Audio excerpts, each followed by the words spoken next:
And he shall dwell in the presence of all his brethren. Ain't that deep? 15th verse.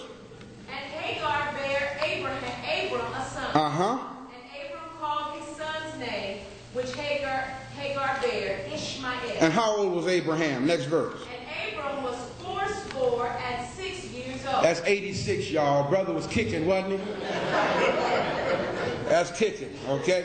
Now, we've established that he was 86 years old when Ishmael was born. Okay?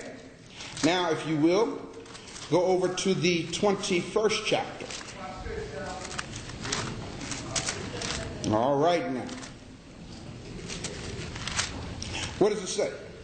And the Lord visited Sarah.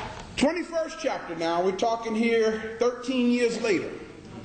And the Lord visited Sarah. As he had said. And the Lord did unto Sarah as he had spoken. And what happened? For Sarah conceived. Sarah conceived. And bare Abraham a son. And bare Abraham a son in his old age. Like he wasn't old when Ishmael was born. Okay? Go ahead. At the set time of which God had spoken to him. Right? And Abraham called the name of his son that was born unto him, whom Sarah bare to him, Isaac. Now, we're reading that Abraham had a second son. Right? Okay. Now, for the sake of time, because I got about 20 minutes here before I'm out of time on this tape. Okay? Let me just give you a synopsis of what goes on here. Well, Abraham heard supposedly, now mind you, Abraham didn't exist. You got this? You see how they actually wrote out this fiction? Like a novel here, man. Abraham hears from God and says, I'm going to bless your seed. Abraham says, in the fiction, to God, what about Ishmael? The promise you made to me was before Isaac was born. So I'm thinking in my mind that this promise that you have is regarding Ishmael. There was no Isaac. When you said this to me, God, that you were going to bless my seed. Now we got this situation where God, see, the Jews needed somebody for their fabricated Savior to come through. So they made up the story of Isaac. You got me? Now that's some deep stuff, because if you look at the 22nd chapter, now that's some deep stuff. Check this out. 22nd chapter, what does it say?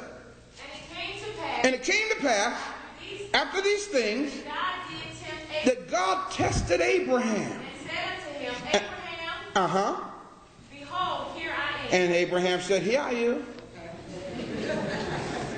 And then what did God say next? Take now thy son. Take now thy, now mind you, Ishmael exists, Isaac exists. Ishmael is 14 years older than Isaac. What does the second verse say? Take now thy son, thine only son. Take now thy son, thine only son.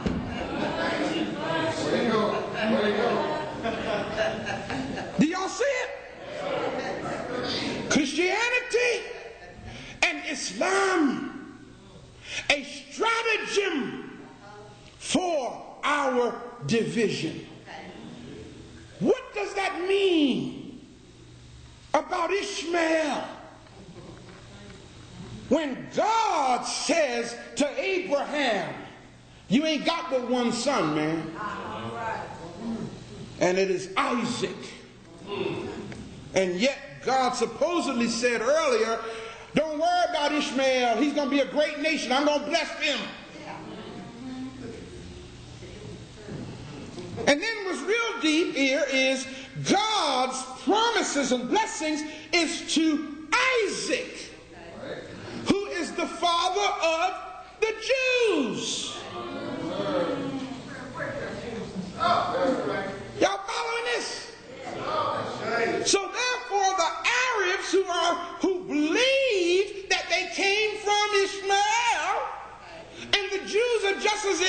they believe they came from Isaac, who both of them came from Abraham, who we've already read is an allegory.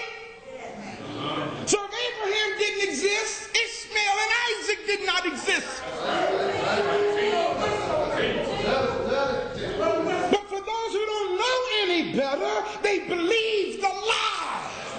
And here's what's deep about it. We relate to each other based on the lie that's been put in our head. Am I making sense, people? God supposedly gave the blessings of Abraham to Isaac. Now let me show you the division.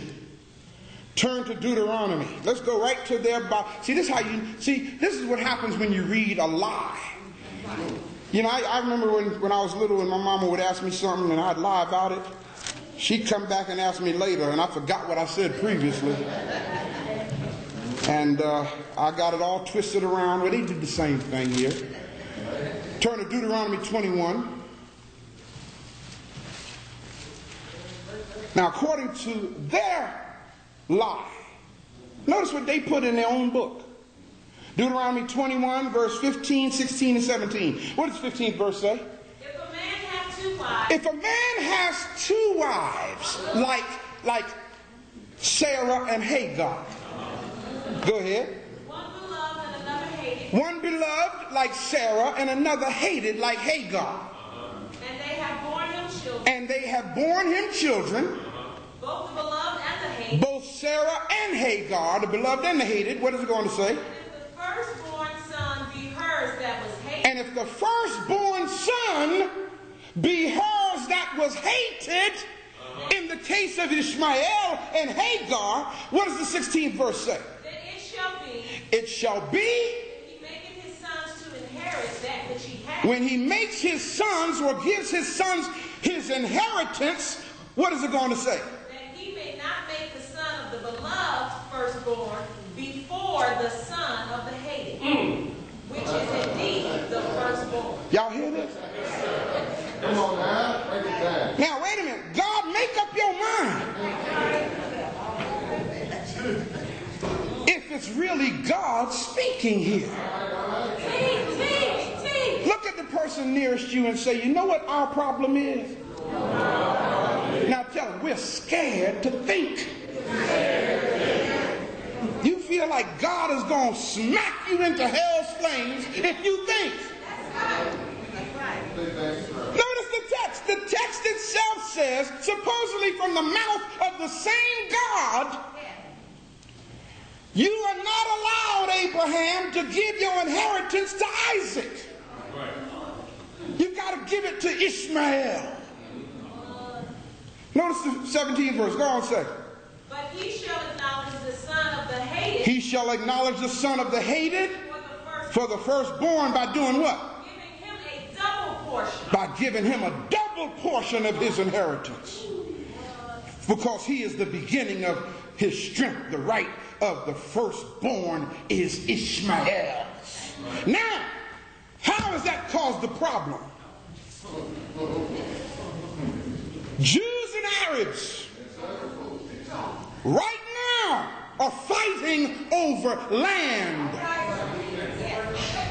based on what we just read. The best way to immobilize a people, we read it, keep them distracted, keep them so involved with their discord, with a belief system that we have placed in their minds that they won't ever come together.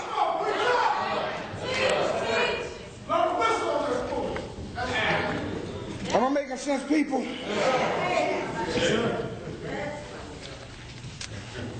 Lord, I just messed up the disc here. I get carried away and get to hollering, and it peaked out again. So I'm going to have to take this off of the video.